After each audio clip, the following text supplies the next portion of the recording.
Yeah. So today we are welcoming Madeleine Kessler to our media ARCHI, run by Philip Ram Studio. Madeleine Kessler is an architect, curator, and urban planner dedicated to designing places that are joyful, human-centered, and contribute positively to our planet. Her practice explores architecture as a conservation about the city at all scales, with projects such as the Garden of Privatised Delights, the British Pavilion for the 17th Venice Architecture Biennale, the Foraged Fables, Nature's Architects Trail, Hidden Half-World, Oslo Architecture Triennale, and Forestation, a strategic proposal to bring existing railway stations back to life across the UK.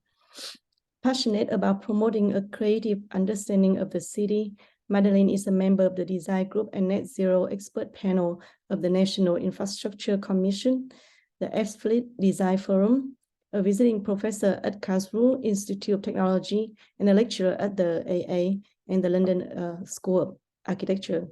Previously, she worked at Haworth Tompkins, HF Studio with, and as a partner at Haptic Architects on projects including Battersea Arts Centre, St. James Market Pavilion, and the Theatre Royal Drury Lane. She is regularly invited to give conferences and to criticize at international level, in particular at the GSD, the Royal Institute of Art of Stockholm, and University of Luxembourg.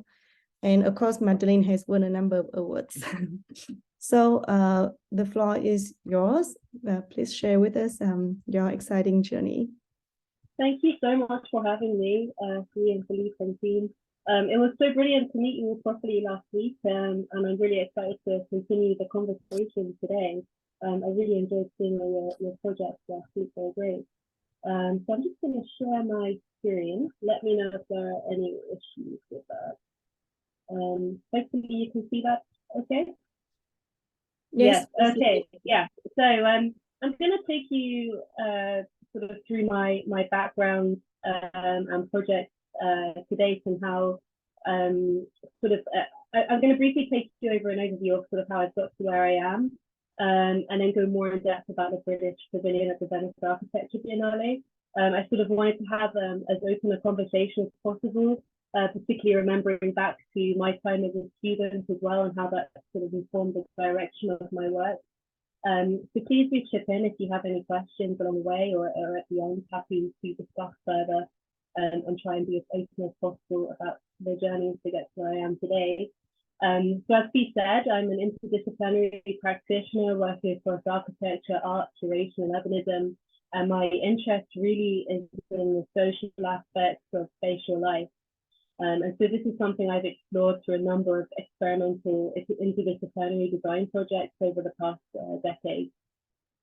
And my practice is really exploring architecture as a conversation about the city at every scale. And so these are sort of three kind of core themes within our work. So sort of crafting environments, really thinking about that experience at the one-to-one scale. How materiality and space can really impact the way that someone explores the city, offer that opportunity to pause, to reflect, and then going up a scale, places, people and communities. So really thinking about how everything we're designing in a city is a place for people and should be an opportunity to sort of enrich and enhance different communities and bring people together. And then finally, urban strategy. So everything we're doing, no matter how small the intervention, it's part of a wider network. It's part of this infrastructure of the city. So I wanted to start by going back to when I was a student. I was studying my diploma at the AA, and I was really exploring the role of the architect in the evolving city. Really looking at how I wanted to position myself in the architecture discourse. And I think that's the great thing about being able to have this real opportunity to explore your thesis without necessarily having all these real world constraints. And so that's something I'd really encourage you to all do within your projects at the moment, like really take a position on what you're interested in. I think there's no right or wrong in terms of what you're interested in. It's just sort of what your passion is. And so for me, I was really interested in this idea between the balance of an architect having to have such conviction in their ideas to get something built, yet by doing so, they might neglect sort of real world realities. And you see that come through in projects like Tiger, or particularly sort of in the 60s, discourse of these huge kind of monolith structures being built, which look really beautiful, but in reality were nightmare to maintain and to live in. And so how can architects sort of work better with community to understand a place and understand what it can become? And within that, really looking at the kind of responsibility we have as architects to tread this fine line between evolution and destruction of the city. So it's really important that our cities are constantly evolving, because without that evolution, the city becomes stagnant. And that at the same time, by evolving a city, we also are somehow implicit in that city's destruction. So how do we tread this fine line between evolution and destruction as an architect? So after leaving university, I sort of spent about 10 years working in practice, as Bea mentioned, primarily at Studio Weave, Haworth Tompkins and Haptic Architects, 3 London-based practices. And I wanted to talk a little bit about the work here, because I also remember graduating as a student and almost freaking out that wherever I was going to work would be the job for life. And in fact, I think, you know, we no longer live in that kind of world. And I think wherever you end up, as long as you're learning, you're in the right place. So when you graduate, just look for somewhere that you can learn from. And so I started working at Studio Weave. It was a very small kind of collective practice. We were 6 people. It was a fantastic place to go as a newly graduated student, because I very quickly was allowed to lead a lot of these small scale pavilion projects, which have really informed the work at the British Pavilion. And so this is an example. It's called Smith. It was built for Clark and Moore Design Week in 2014. It was a temporary pavilion we had next to no budget for. So, you know, one of the first things we did was just find some material sponsorship in kind.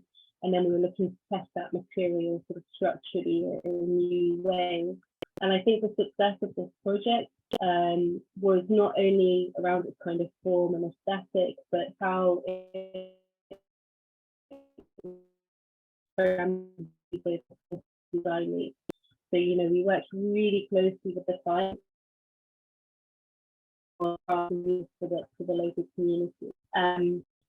So I left work at House. I primarily spent sort of 2 years working on Battersea Arts Centre. It was this great 2-star listed building in London, which had a huge fire and it sort of burnt to the ground. And we were working to reinstate the building. And this project, because it was a listed building, it would have been much easier to go through planning and just rebuild it like for like. But there was this real opportunity to work with the client to sort of upgrade the space so it could be better used by the charity. And also, like, just in terms of its design, something much more interesting, looking at the fire as a part of its history.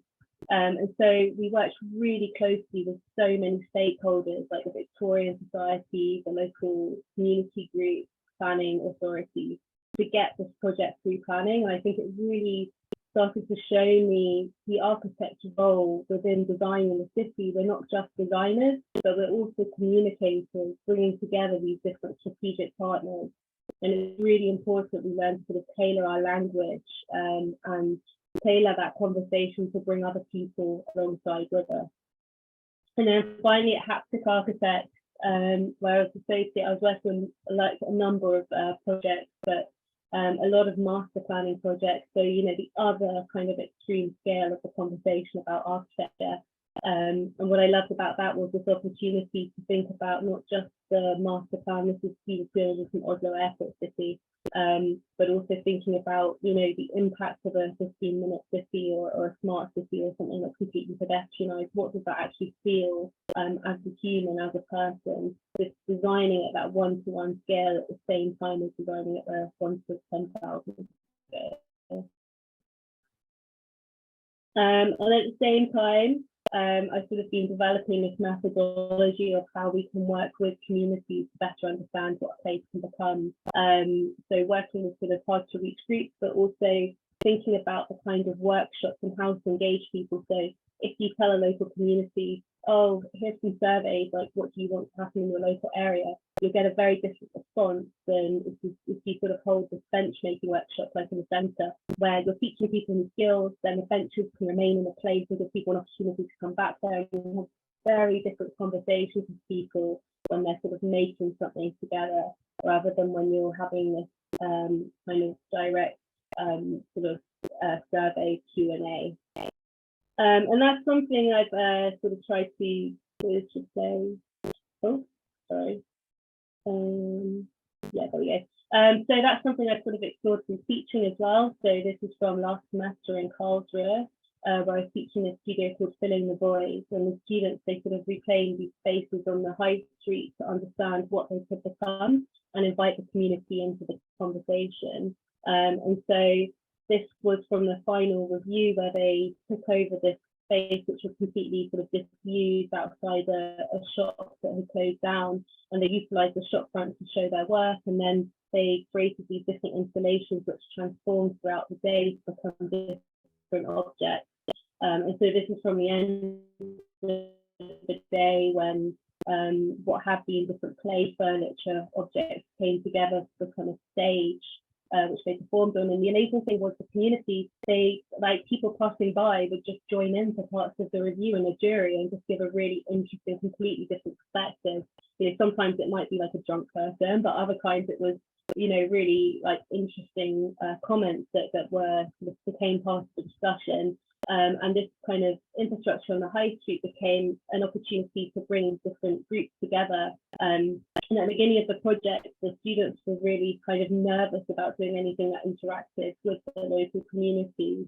And by the end, through this series of participatory design exercises, they sort of built up a really good relationship with the local planning department and other stakeholders who before didn't really know what they were up to. And so I think it's really important to have that kind of generosity to invite people into our work. And I think there's a really huge opportunity, especially right now, to sort of just be live testing spaces to understand what they can become. So yeah, I think every project, no matter how big or small, it becomes this opportunity to test new ideas. So there's this opportunity to push and challenge briefs that were given. So this was from the summer. We were invited to design a series of installations for the Nature's Architecture Trail. And the brief was to design 4 installations which were based on biomimicry. So most people would just look for small scale models, but we saw this as an opportunity to really test what the public space could become. And also at the same time to test how we could use foraged materials and work with different materials, work with sort of more traditional materials in new ways. And so just using this as an opportunity to provide an excuse really for people to use a space, because this was a sort of very precious piece of privatised public space that didn't really give permission for people to loiter or use. It's more of a through route. So how do we give those? Madeleine, sorry to interrupt, but it's a little difficult to listen to you. Perhaps you could use the headphone or something. The sound is. Oh, okay, yeah, sure. So sorry, yeah, I didn't want to interrupt, but it's really. No, no, it's fine. I was just going to get some headphones.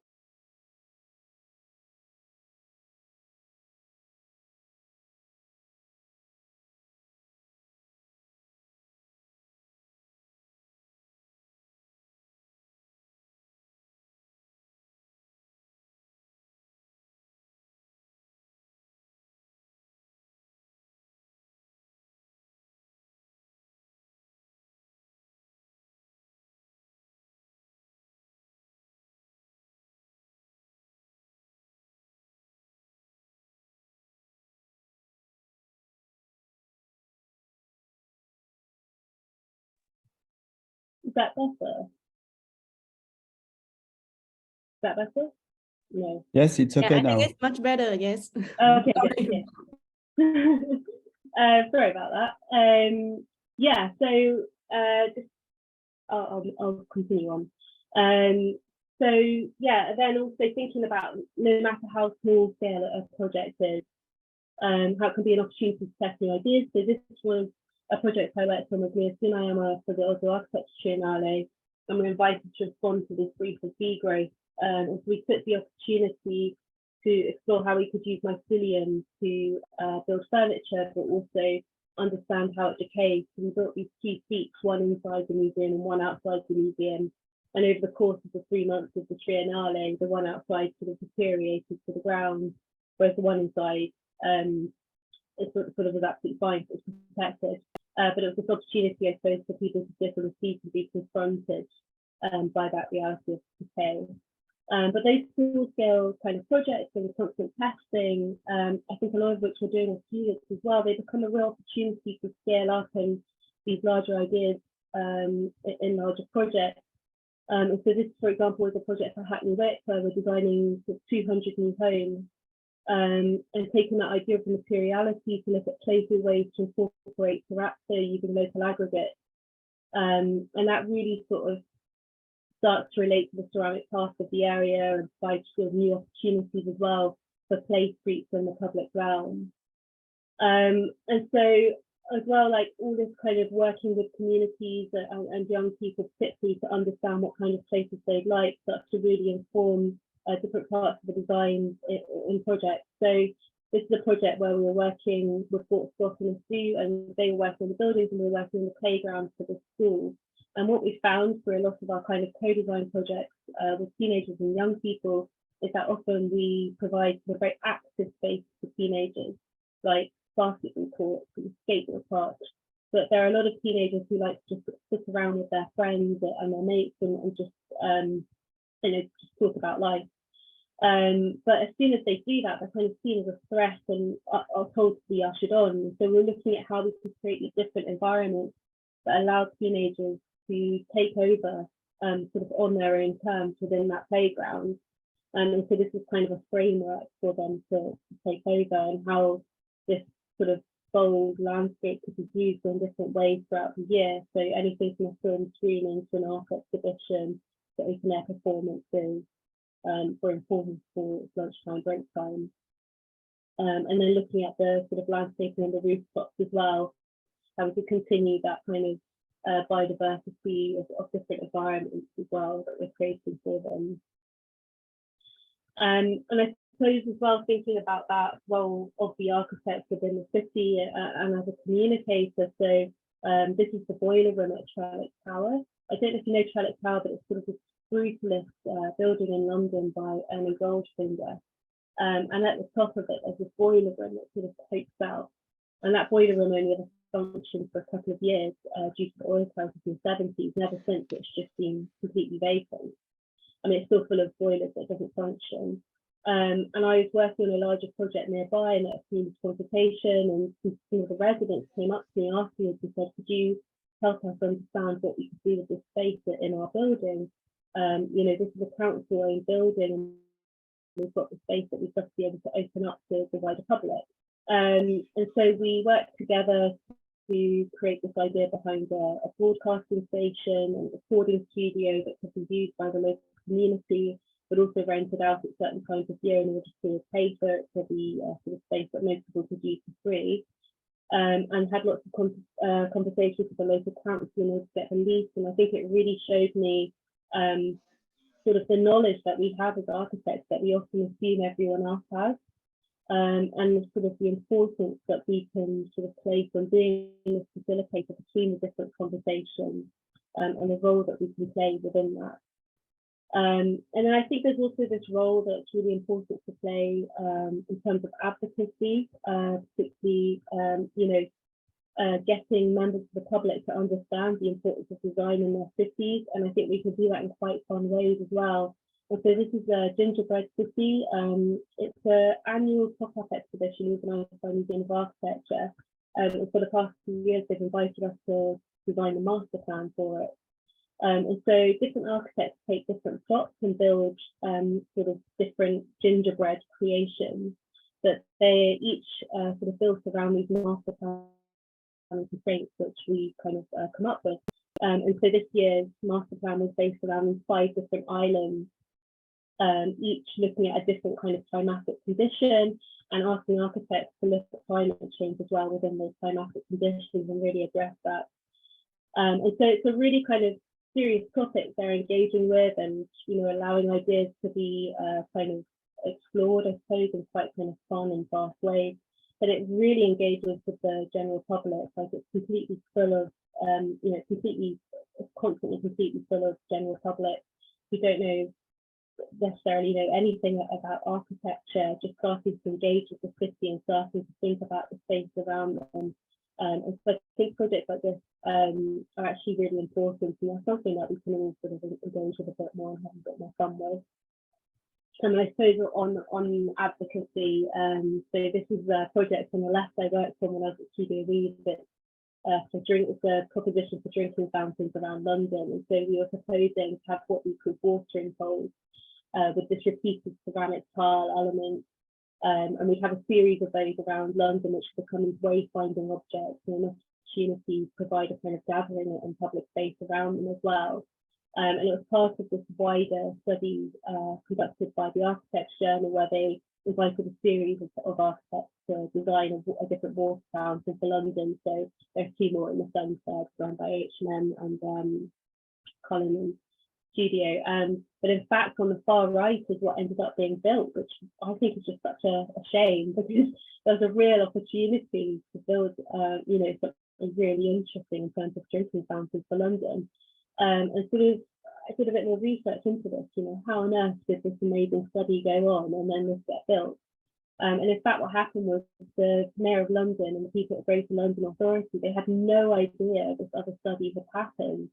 And so there's this real disconnect between the people working in policy and legislation and strategic decision making and the people in architecture. And we're in one bubble and they're in another. And it's really important to get more of a dialogue going on between us.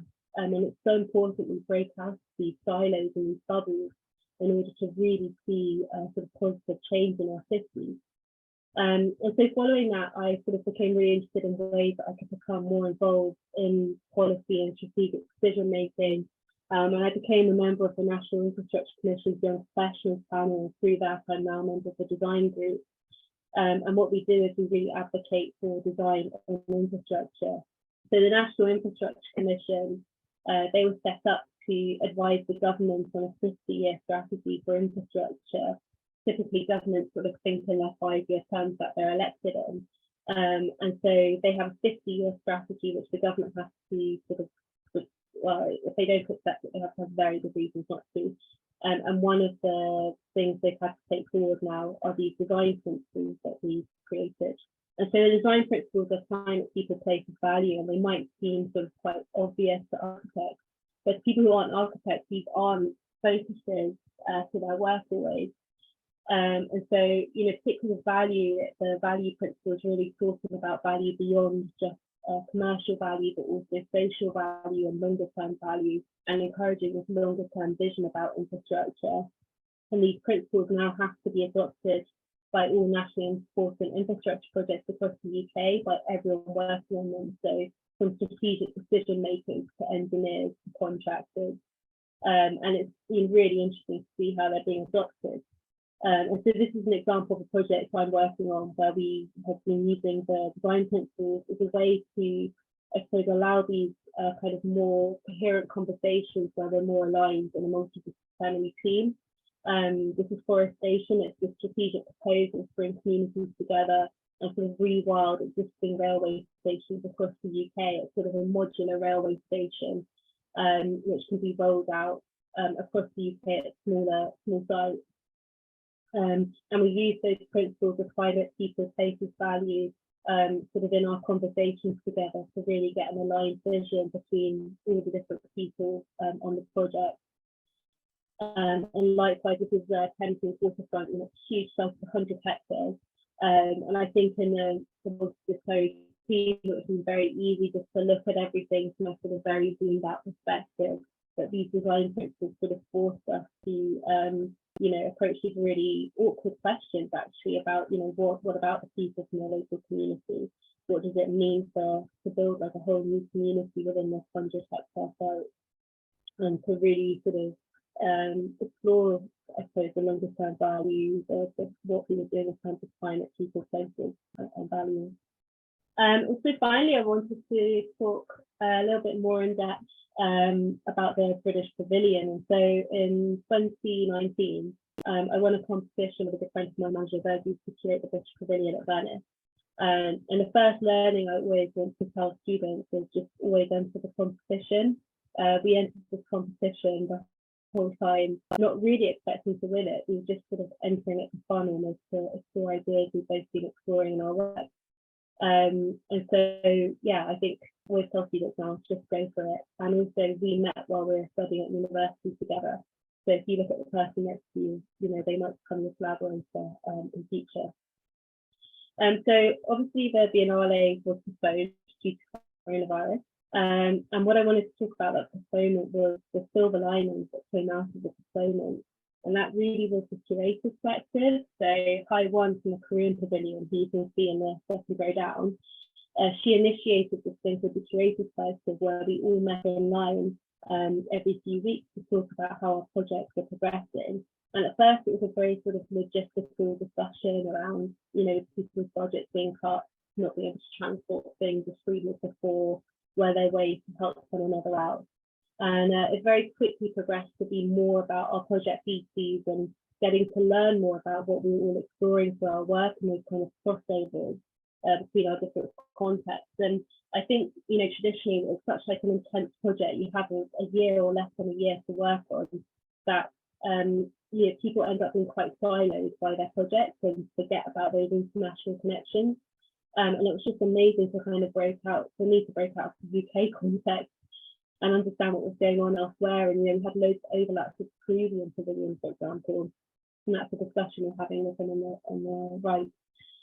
And the Austrian Pavilion sort of organised MIDIS for us all to go to in August. And then we started to do projects together. So, you know, the UAE Pavilion, for example, they had some extra budget they could get hold of, and they initiated this competition called the Bench in Venice, where we catalogued all the leftover. Oh, you can see that.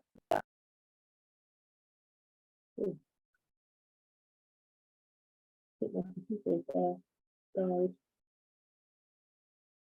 hello. Yeah, we're still hearing you. What happened? Okay, sorry, I think my computer sort of blacked out, but can you still see us? Yeah. Yes, yes. Okay, fine. Yeah, so we catalogued all the leftover materials from all the different pavilions and put it out for competitions globally for students to enter, and then the winning designs were built out of those leftover materials around the Biennale. And then we're continuing that dialogue until today. So this is just from last month when we all met up in Tenerife, which is where the Spanish Pavilion are from. And they organised a conference where we all talked about sort of how our ideas evolved and how pavilions evolved. And so I think I just encourage you all, if ever you are part of these kind of more international dialogues and teams, you know, to really take that opportunity to break out of your kind of comfort zone and get to know one another. You never know where those opportunities will take you. And so on to the Garden of Privatised Delights. And so the Garden of Privatised Delights was our project for the British Pavilion at Venice, and it explored privatised public space across the UK. And so our proposal sort of took inspiration from Hieronymus Bosch's Garden of Delights, which uses the format of a triptych to show the utopia or the Garden of Eden or Heaven on one side and the dystopia of Hell on the other. And then this middle ground of earth is the subject of the painting that's sort of framed by those two sides. And we began the project by uninhabiting the painting. And that sort of revealed to us how devoid of interest and life generic green spaces and cities can be without any signs of inhabitation, such as people and programming. And then we re-inhabited the painting. And so with our kind of interpretation of the Garden of Privatised Delights, and so the left-hand panel is now looking at the utopia of commons before the Enclosures Act of the 18th century. The right-hand panel looks at the dystopia of total privatisation. And then the middle ground is sort of this hybrid of public-private that we're all living in today. And it sort of looks at this space as this urgent opportunity to create more inclusive programmes and inhabited spaces. And I think this collage, this is our concept collage that we submitted for the competition, and it became a really useful tool to have discussions around privatised public space, because often this is a sort of very binary discussion that people have. They think public good, private bad. But the reality is we live in this hybrid world. So we're looking at how do we actually navigate that world as architects? How do we ensure that we're bringing people along with us to open up these spaces? And so privatised public space sort of it's a huge issue in the UK. This is a map called Who Owns England. It's also a website you can type it in. It's a map by Guy Shrubsole and Anna Powell-Smith, and it's part of this wider research project, which looks to give greater transparency over the ownership of land. So all the red, you can see all the red areas on the land. So it's only in the past of a few decades that it's been compulsory to register land ownership on the land registry's website when it's sold. And so that means the whole space of the UK that no one knows who actually owns that land unless they're the landowner. And so when this project was started, only 50% of the land was documented on the land registry's website. Now it's around 85%, so there's still 5.2 million acres across England and Wales that's unregistered.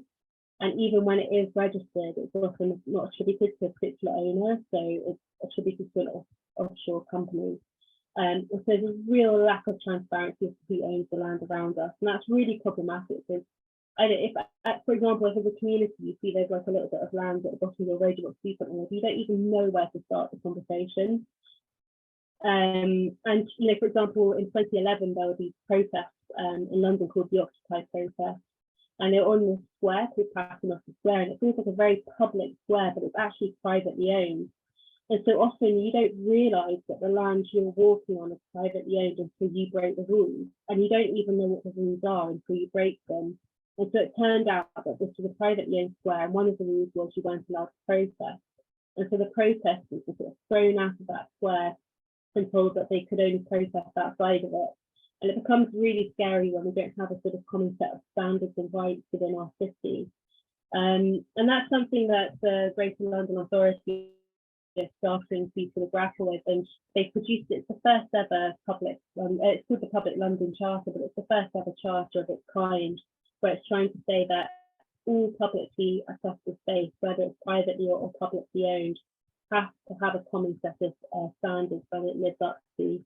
And those standards are things like it has to be free of charge to use, you know, it has to be transparent in terms of its ownership, it has to be welcoming.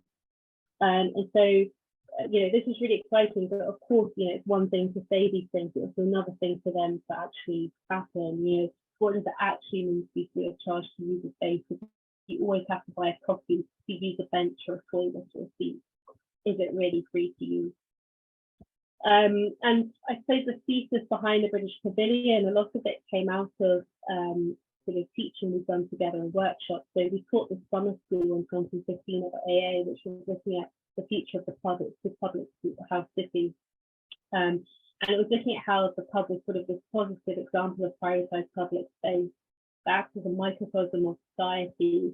And it's often overlooked because it's an interior space, but with pubs closing down up and down the country, we're sort of seeing the loss of the extension of people's living rooms, the modern day public toilets, you know, seeing the loss of this hugely important community facility that somehow wasn't being protected. So as we sort of approach the pavilion, it's sort of entering into that middle ground of the painting, and then you're taken on this journey around 6 different types of privatised public space. So we worked with different designers on a sort of main installation for each of those rooms. And then there was a sort of surprise 7th room with the toilet in the basement. And so as you entered, the overarching question you're kind of asked is, can we rethink what privatised public space could be? And so every room asks one question. We tried to be quite minimal with our text and leave like the greater kind of research into the sort of brochure that was handed to you alongside, so that it forces you to really experience and engage with the physicality of the exhibition. And so you were immediately confronted by these railings where you could see there was something going on behind, that you couldn't enter into the garden square. You had to experience the rest of the pavilion until you could go back inside. And that really sets up the issue of privatised public space, that often it's only accessible to those who have a key. So you're sort of forced to enter immediately into the pub. And this is exploring the future of the pub in UK society and the importance of the pub really as a pillar of British culture. So the bar structure, it sort of changes to different heights to allow everyone to come and sit around the table, and then there are pieces of infrastructure embedded in it, like a post box, plug socket, to sort of really question how this can become something sort of like a modern day sort of community centre, I suppose, within different communities up and down the country. Sort of interestingly, because of the lockdown, a lot of the issues that we'd already started to explore, like the pub, became even more pressing issues in UK discourse. So for the first time ever, every single pub in the UK closed down. They had to shut, and many of them didn't reopen because they just lost so much revenue during that period. And what you see is where there's a really high rate of pub closures, particularly in rural communities, there's often an increase in alcoholism. So the pub is much more than just a place to go and drink, you know, really is a very important kind of community centre, particularly in rural communities. And so the decorators, they also, they hung like these two Wetherspoons carpets, you can see on the bottom right. So Wetherspoons is the largest pub chain in the UK, and every single Wetherspoons has a different carpet. It's really bizarre. It's kind of pub chain that tries to feel locally specific. It's quite a contentious pub chain because, you know, it's so big that it has economies of scale, and therefore it prices other pubs out of an area. But at the same time, it does allow everyone to come and use its facilities because it's so cheap, like no one is really priced out. And then you can see here the Bevy pub landlord. He's from a pub in Brighton. It's the first community-owned pub on a council estate in the UK. And the lockdowns became really important to the estate because they started doing things like meals and wheels, and really starting to, I suppose, take that ownership over the estate and care for their neighbours, which wasn't necessarily done by the government. And then there was this karaoke on the right, so when enough people came to sit around the table, the karaoke would play. And you can see this sign saying sing along. So all around the pavilion, we tried to encourage people to do different activities. Traditionally in public spaces, it's told what you can't do. We also tell people what they can do, and we encourage them to inhabit these installations in different ways. And then you move on into the Ministry of Collective Data by the work. This is looking at, can we rethink facial recognition technology and free our collective data for public benefit? And so as you enter this room, you've either accepted to have your data taken, in which case you walk right, or you refuse, in which case you walk left. If you walk left, nothing happens. If you walked right, then this avatar sort of appeared, your face was scanned, this avatar appeared, and it started to track you around the room. And then at the centre, there was this totem pole which came up with data about you, so like how old it thought you were, your emotions, things like that. And it's really looking at this lack of transparency in digital public space. So they're constantly having our data taken. We don't really know who owns it, what's happening with it. And are there actually ways that data could be effectively owned and used for public benefit? So looking at projects like in Spain, there was a holographic protest. When there was a law passed in protest, you could be physically present in one place but digitally present in another. And so that are there actually opportunities for us to use this facial recognition technology in different ways, because it's not the technology that's inherently bad, it's the way that it's being used that's bad. And then from there you entered on to the High Street of exchanges by Studio Colpo. And so this is looking at, could the High Street go beyond commercial interests, become a place of diverse social exchange? And so it's really looking at how high streets are much more than just commercial centres, they're also social centres. So for example, when you go and get your haircut, you're getting more than just a haircut, you're also getting a conversation with someone. And that can be really important, for example, for an elderly person, it might be the only conversation they have all week. And so with the loss of the commercial kind of shops on our high streets, are there actually opportunities to bring in more social uses and also make sure we don't kind of lose the existing ones we have? And so as you entered the high street, there was this ATM, and instead of dispensing money, the ATM dispensed advice. And you can see here on the right that the ATM dispensing the pieces of advice which were quoted by the economist Suzanne Hall. And these cones, they played the soundscape along kind of Sheffield High Street. There's also my favourite graffiti, which is probably a bit outdated now, but so far, which reminds us in. And then from there, you moved on to the Ministry of Common Land, which is looking at how we use systems assemblies to develop new strategies for land ownership and use. And it's really looking at bottom-up approaches to land ownership and use. And so the ministry, it's designed as a circle. It's quite hard to photograph, unfortunately, but you can imagine it's like a circular shape that you can see the edges here. And the idea is it brings everyone around the table. Often ministries are quite hierarchical structures. In fact, the ministry, you can see it on the banner, they're often quite hierarchical structures. And this is looking at how do we actually bring everyone collectively around the table together. And there was this amazing kind of, it's called a situated image, the public work who created this image. They're really interested in how when you have community consultations, you can have fascinating discussions, but often they're really boring to photograph. They're just people sitting around drinking cups of coffee and tea.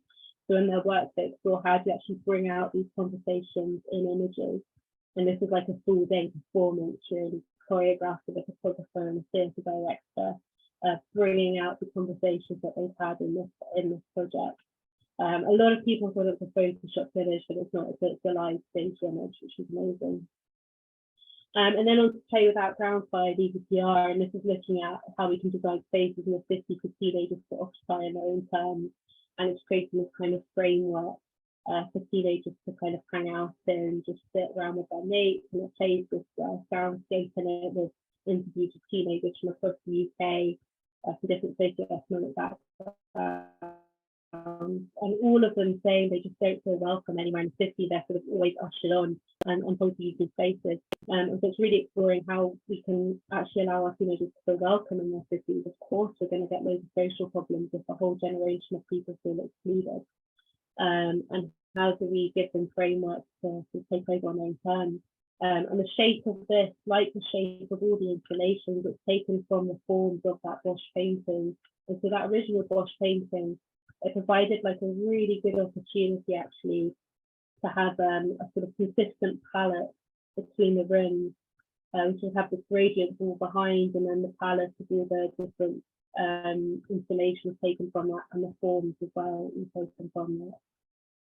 And then finally, you find yourself back inside the garden square, the Garden of Delights, and this is sort of the opportunity for everything to come together. And it's really exploring garden squares, which are typical topologies in Georgian cities across the UK, which is still often closed off to anyone who doesn't have a key. And how can we therefore start to open those up? In World War II, a lot of the railings around those squares were taken down and melted to use for ammunition. Yet after the war, they're kind of reinstated by English heritage. So, you know, it's very simple design to take down the railings, it's politically loaded. We sort of explored sort of repurposing the railings and furniture in different ways, created a central tree-like structure which encouraged different activities from play to space to contemplate and just be alone, space to gather, to grow things, such things. And so really kind of just encouraging different activities to happen. And then finally the toilet. So this installation happened because once we won the competition, we went over to Venice and they were installing the Art Biennale, and we suddenly noticed that the British Pavilion was this huge social hub. We're like, why is everyone coming to the British Pavilion in the install? And it's because there are toilets in the basement of the pavilion, and very few of the other pavilions have toilets. We thought this is interesting because toilets are really important in allowing access to public space, and there's nothing to protect them in policy. So often councils use their funding, they neglect to fund their public toilets. And so over the past few decades, we've seen like a huge rate of closure of public toilets. And where they are provided, they're often just not very good public toilets. They're kind of these horrible, you can see the kind of oval-shaped ones where You know, if you're in there for too long, alarms start to sound. If you're too heavy, like you're in a wheelchair or something, you'll break the weight limit and it'll spray you water. It's completely inadequate. So we're looking at how we can start to allow the public toilet to take on another life. I mean, there's obviously there are some schemes where private establishments start to open up their toilets for the public to use. So these are often also not adequate because they're only open at certain times of day and you can only use them if you feel comfortable to break that threshold. So are there opportunities, for example, in new developments to require them to provide free to access public toilets and to maintain them and things like that. So we wanted to open up this toilet for the public to use. And we're hit with loads of issues, first with the British Council, so it was too embarrassing. But we finally got over that hurdle, and then La Biennale sort of said, well, your toilet actually doesn't meet our building regulations, it's not fully accessible and it's not linked to the system in the right way. So as a result, we put the toilet on display, we opened the shutters, we painted, there are 3 toilets down there, we opened the shutters to one of them, painted it with toxic green colour, which is the antithesis of any colour in the Bosch painting. Our graphic designer who found that pigment. And then put up photographs of public toilets from around the UK. And then finally, I just wanted to talk about the afterlife of the pavilion because I think for me the success of the project actually wasn't it embellished, it's been its afterlife. So from the outset, we wanted each of the installations to come back to public space in the UK. The whole idea was to have these physical installations which are really testing a public space. And so the Biennale, the pavilion, was an opportunity to test the spaces, and then the afterlife was to bring it back to the UK. And we had all these different community projects sort of lined up, and then COVID happened and everyone lost their funding. So we had to re-find sort of new places and new people's funding. And in the meantime, the Building Centre very kindly offered to put the whole exhibition on display in London for a period of 6 months, which was amazing because it was situated just off Tottenham Court Road, and it's completely free for people to access and to visit at any time it was open. And so that's a complete kind of difference to the Biennale, where you have to sort of feel comfortable enough to go to Venice, buy very expensive tickets to enter the Biennale. Usually you're part of the architecture discourse already, and so this allows for a completely different audience to use it. And it was amazing to see over the period of 6 months the installations be used in completely different ways that weren't too precious as well. And see, you know, everything from kind of a meeting place, and then actually the toilet, they allowed us to open up one of their toilets, and they've kept this installation now. So, you know, people, they encourage now anyone to come off the street and use their public toilet. So it's brilliant to see that sort of take on a new lease of life. And also with the toilets, actually, the British Pavilion have now redone their toilets and basements to make them meet Italian building regulations, which is quite good. But yeah, so they saw this as an advantage to bring new audience into their building. You know, installations being used as a seminar space by local kind of groups to kind of brainstorm ideas together in a meeting place. Opportunities to bring different stakeholders together. So on the left, that's Sean Berry, who's a co-leader of the Green Party.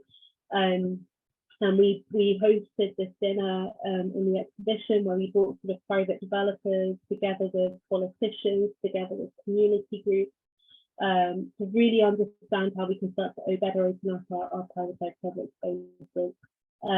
This is the situated image, and I love that there's sort of another layering to that image, and that image was then taken on the parade to Bedford Square, and it's sort of a layering, and it sort of continues. And then finally, just the climbing frame, you know, it sat outside the building centre for 6 months, and it was so popular that people were asking it to stay for longer.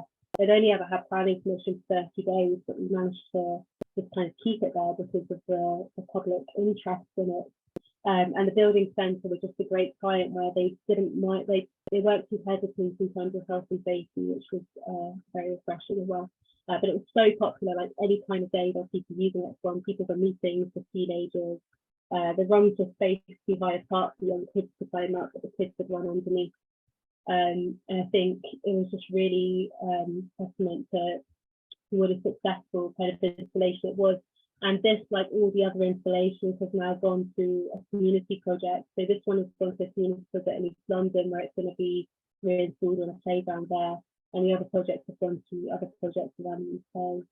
So I'm conscious, I think that is time. So thank you very much. But I suppose I just want to leave you with a question, which the pavilion was really asking, which is why can't these public spaces be gardens of delight? Thank you. Oh, sure.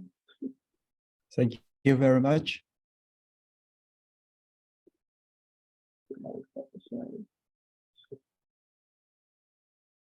Just on time. I was conscious, I know you guys probably have to go at half time.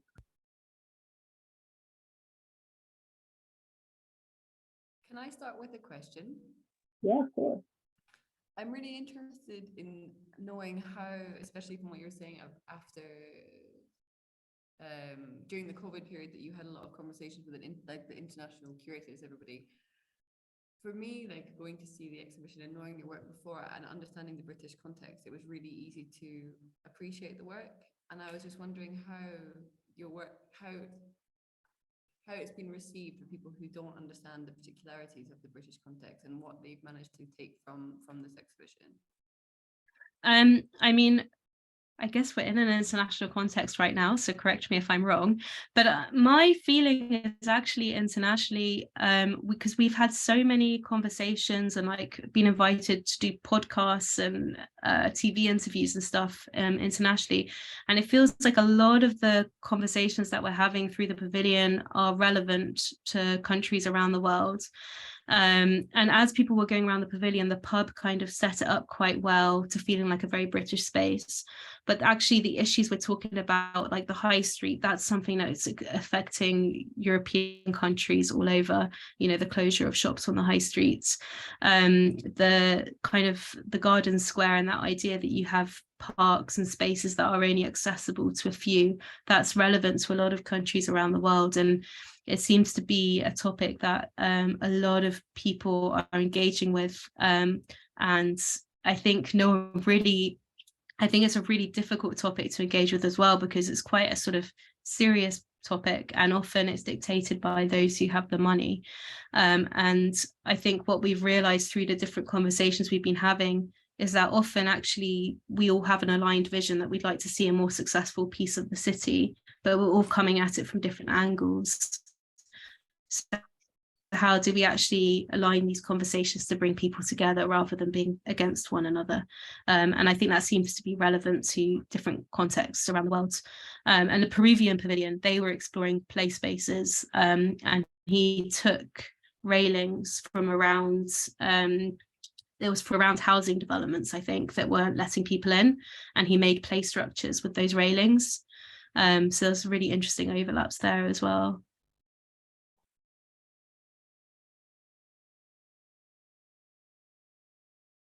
Thank you. I hope the sound was okay. I'm sorry about that. Madeleine, can you hear me? Yes. Yeah. I have a question from a kind of discipline point of view.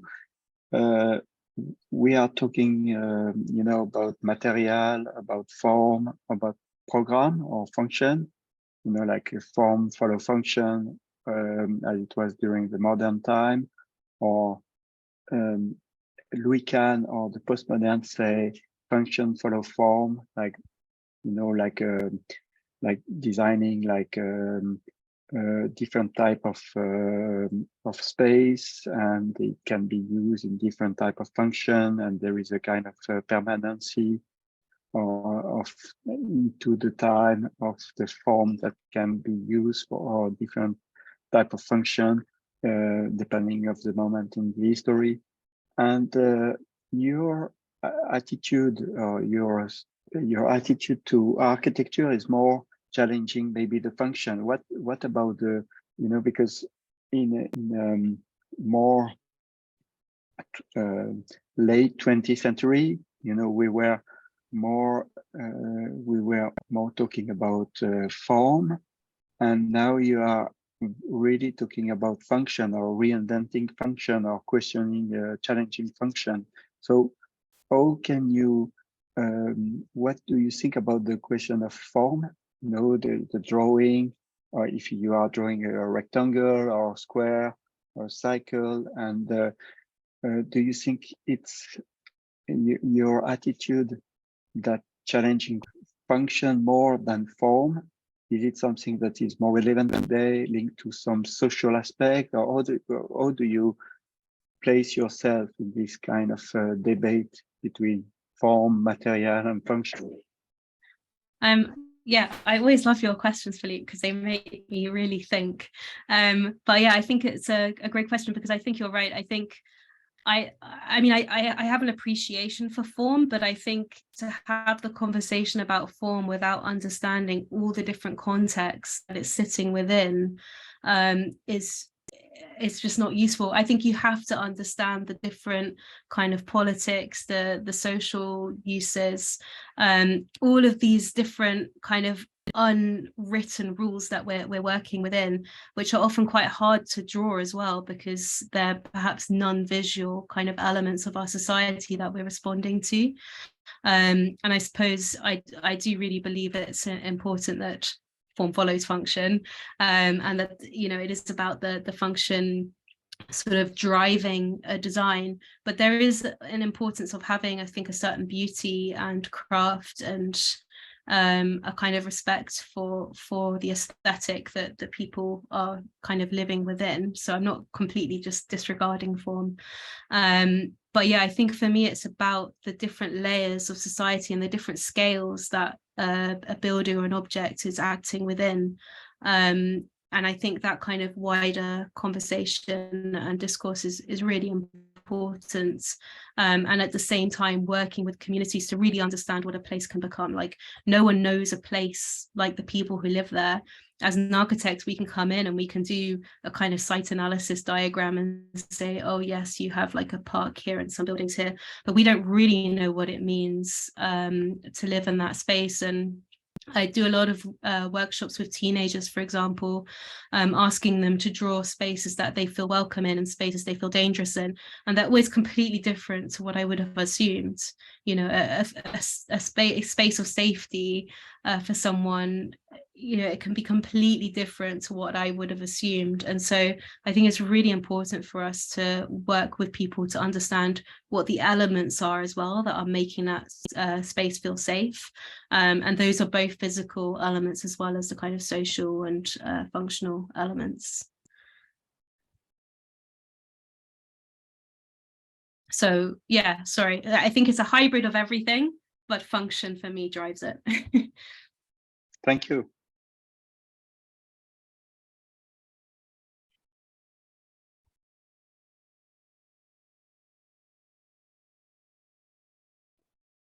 Okay, is there some other question?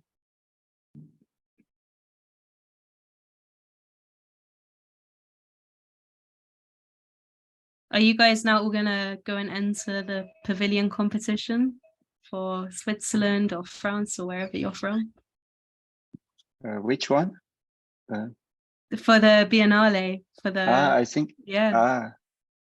In France they just have chosen the artist for next Biennale. So I don't know about the architecture pavilion. Yeah. Okay, so thank you, Madeleine. I think we appreciate very much what you have presented. And thank you for having me. Thank you. And it was great to have you at the jury in Geneva last week. Yeah, it was so great. Thank you so much, everyone. And I really enjoyed seeing all the work last week and the symposium discourse as well. Like, it was so interesting. Please do let me know when you're in London next. And yeah, I really hope to come back to Geneva and see you all again soon. So thank you. Thank Okay, you. thank you, Madeleine. Thank you. Bye. Bye.